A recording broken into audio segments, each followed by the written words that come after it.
Biscuit খেতে আমি যতটা ভালোবাসি, তার থেকেও অনেকটা বেশি ভালোবাসি বিস্কুট বানাতে। আর প্রতিদিনের চায়ের সাথে আমার ১টা-২টো করে হলেও বিস্কুট কিন্তু চাইই চাই। আর আমার ওই কেনা প্যাকেটের ময়দার বিস্কুট খেতে একেবারেই ভালো লাগে না। চেষ্টা করি একটু এভয়েড করতে। সেই কারণে নিজের পছন্দ মতো কিছু বিস্কুট আমি বাড়িতেই বানিয়ে নিই। আজ বানাচ্ছি আটার বিস্কিট। নমস্কার বন্ধুরা, মেঘার সাথে বাঙালিয়ানার আরো একটি নতুন পর্বে আপনাদের সবাইকে স্বাগত। তো আটার বিস্কুট বানানোর জন্য সবার প্রথমে আমি এখানে জাগরি পাউডার নিয়েছি ২ চামচ। এর পরিবর্তে আপনারা গুঁড়ো চিনিও ব্যবহার করতে পারেন। সাথে নিয়ে নিচ্ছি ২ চামচ পরিমাণে সফট ঘি। ঘিটা কিন্তু একেবারে গলানো বা শক্ত ঘি নেবেন না, ঠিক এরকম সফট টেক্সচারের ঘি ব্যবহার করবেন। তো ঘি এবং এই জাগরি পাউডার দুটো একসাথে খুব ভালো করে আমি একটু ফেটিয়ে নিচ্ছি। চামচ দিয়েই ফাটাচ্ছি, আপনারা চাইলে হ্যান্ড বিটারও ইউজ করতে পারেন। চামচ দিয়ে মোটামুটি ৩ থেকে ৪ মিনিট মতো ফেটিয়ে নিলেই দেখবেন এই মিশ্রণটার যে কালারটা সেটা কিন্তু অনেকটাই ফ্যাকাশে বা ফেড হয়ে গেছে, মানে এরকম একটু সাদাটে টাইপের হয়ে গেছে কালারটা। এই রেসিপিতে কিন্তু ঘিয়ের পরিবর্তে বাটারও ব্যবহার করা যেতে পারে, সমান পরিমাণে নিলেই হবে। যাই হোক, এবার এই মিশ্রণটার উপরে একটা ছাঁকনি রেখে তার মধ্যে আমি ১ কাপের একটু কম পরিমাণে আটা নিলাম। প্রথমে এটা ১০০ গ্রাম মতো আটা আছে, আর তার মধ্যে নিয়ে নিলাম ১ পিঞ্চ মতো নুন, সাথে হাফ টিস্পুন বেকিং পাউডার আর 1/4 টিস্পুন বেকিং সোডা।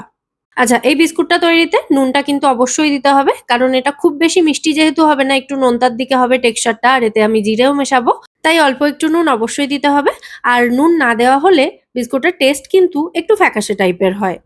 এবারে এই সমস্ত উপকরণ প্রথমে একটা চামচের সাহায্যে ভালো করে মিশিয়ে নিচ্ছি। তারপর দিয়ে দিচ্ছি এর মধ্যে ১ চা চামচ পরিমাণে গোটা জিরে আর একটা ছোট এলাচের দানা বের করে সেটাকে হামানদিস্তাতে থেতো করে এর মধ্যে দিয়েছি। এতে ফ্লেভারটা খুব ভালো হবে বিস্কুটের। তো এবার আর চামচ দেওয়া হবে না, এবার হাত দিয়েই কিন্তু এই সমস্ত উপকরণ একসাথে ভালো করে মিশিয়ে নিতে হবে।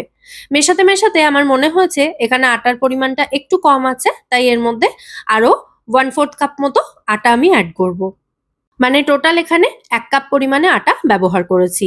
আর এটা কিন্তু প্রত্যেকদিন রুটি খাওয়ার জন্য আমরা যে আটা ব্যবহার করি সেই আটাই নিয়েছি, মানে গমের আটা রয়েছে। ওজনে এখানে টোটাল ১২০ গ্রাম মতো আটা নিয়েছি। এরপর ১ চামচ ১ চামচ করে লিকুইড দুধ অ্যাড করে এই মিশ্রণটা দিয়ে একটা ডো তৈরি করে নিতে হবে। আর ডোটাকে কিন্তু খুব বেশি ঠেসে ঠেসে মাখা যাবে না। এই মিশ্রণটা যতক্ষণ না একসাথে বাইন্ড হয়ে গিয়ে একটা ডো ফর্ম করছে ততক্ষণ পর্যন্ত মাখলেই হবে। তারপর কিন্তু বেশি মাখার দরকার নেই, কারণ ওভার মিক্সিং এর জন্য কিন্তু বিস্কুটটা হার্ড হয়ে যেতে পারে। তো টোটাল ৪ চামচ মতো দুধ এখানে আমি অ্যাড করেছি এবং তাতেই কিন্তু ডোটা রেডি হয়ে গেছে। তো এবারে এই ডোটা থেকে অল্প অল্প করে পোর্শন হাতের মধ্যে নিয়ে এভাবে চ্যাপ্টা করে বিস্কুটের মতো শেপ দিয়ে নিচ্ছি। যে পরিমাণ উপকরণ আমি এখানে ব্যবহার করেছি তাতে ১৩ থেকে ১৪টা মতো বিস্কুট তৈরি করা যাবে। চাইলে ডোটা তৈরি করার পর কিছুক্ষণ ফ্রিজে রেখে তারপরেও কিন্তু বিস্কুটের শেপগুলো দিতে পারেন। তো দেখুন সমস্ত বিস্কুটগুলো এখানে রেডি হয়ে গেছে, মানে শেপ দেওয়া হয়ে গেছে। এবার একটা বেকিং ট্রে নিয়েছি, ট্রের ওপরে এই বিস্কুটগুলোকে সাজিয়ে দেব। আমি আজকে এই বিস্কুটগুলো ওটিজিতে বেক করব, কারণ তাতে রেজাল্ট ভীষণই ভালো আসে। তবে আপনারা চাইলে কেক যেভাবে কড়াইতে বেক করা হয় সেভাবে কড়াইতেও কিন্তু বিস্কুটগুলো একটা প্লেটের ওপরে দিয়ে বেক করতে পারেন। তো বিস্কুটগুলোর ওপরে সাজানোর জন্য আমি একটু কাঠবাদামের কুচি দিয়েছি। আর এদিকে আমি ওটিজিটা আগে থেকেই প্রিহিট করতে রেখে দিয়েছিলাম। তো প্রিহিটেড ওটিজির মধ্যে ট্রেটা রেখে দিলাম বিস্কুট সহ এবং এটাকে 180 ডিগ্রি সেন্টিগ্রেডে বেক করব আপার লোয়ার দুটো রড অন রেখেই ২০ মিনিট মতো। বিস্কুটের শেপ অ্যান্ড সাইজ আর তার সাথে ওটিজির টেম্পারেচার এগুলোর উপরে ডিপেন্ড করছে কিন্তু বিস্কুটটা বেক হতে আপনাদের আরেকটু বেশিও টাইম লাগতে পারে, আবার আরেকটু কমও লাগতে পারে। দেখুন বিস্কুটের কালার দেখেই বোঝা যাচ্ছে এগুলো কিন্তু খুব সুন্দর মুচমুচে হয়েছে। তো বিস্কুটগুলো বেক হয়ে যাওয়ার পরে এগুলোকে একটা তারের র‍্যাকের ওপরে রেখে দেব, যাতে এগুলো তাড়াতাড়ি ঠান্ডা হয়ে যায়। ভুলেও কিন্তু বিস্কুটগুলো ট্রের ওপরে ছেড়ে দেবেন না, তাতে কিন্তু বিস্কুটগুলো সগি হয়ে যাওয়ার চান্স থাকে। গরম অবস্থায় কিন্তু বিস্কুটগুলো হালকা একটু নরমও থাকতে পারে। ঠান্ডা হলেই দেখবেন এগুলো খুব সুন্দর মুচমুচে এবং খাস্তা হয়ে গেছে। তো এবার একটা বিস্কুট আমি একটু ভেঙে দেখিয়ে দিই।